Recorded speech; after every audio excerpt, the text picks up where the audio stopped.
Pour tous les amateurs de théorie de complot, eh bien, j'ai un bon film pour vous. Bugonia, un film qui mélange une satire sociale, un thriller paranoïaque, une comédie noire avec, bien évidemment, un peu de théorie de complot. Mais en gros, c'est deux hommes qui kidnappent une puissante PDG parce qu'ils pensent que cette PDG-là, c'est une extraterrestre. Ils veulent la forcer à sauver l'humanité d'une catastrophe imminente. J'adore ça, ne pas être capable de voir les punchs à la fin arriver. J'adore ça quand on m'envoie dans une mauvaise direction et être surpris. Et pour ce film-ci, je m'y attendais pas du tout.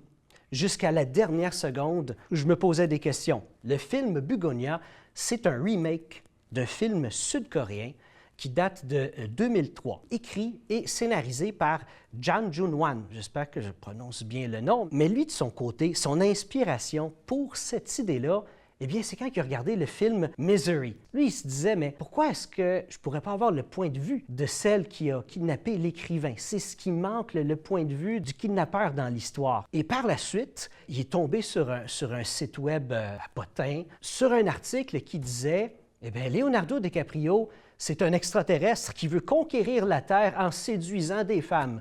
J'ai pas fait beaucoup de recherches, mais je présume que c'est pas vrai. Jang Joon-hwan, lui, il a mélangé ces deux choses-là ensemble, une espèce de théorie de complot avec le point de vue de kidnappeur, et ça a donné Save the Green Planet. Évidemment que Bugonia, c'est pas un film pour tout le monde. C'est pour un public averti. C'est un film réalisé par Yorgos Lanthimos, qui a déjà travaillé 5 fois avec Emma Stone. Et d'ailleurs, Emma Stone a gagné en 2024 le score de la meilleure actrice pour Poor Things.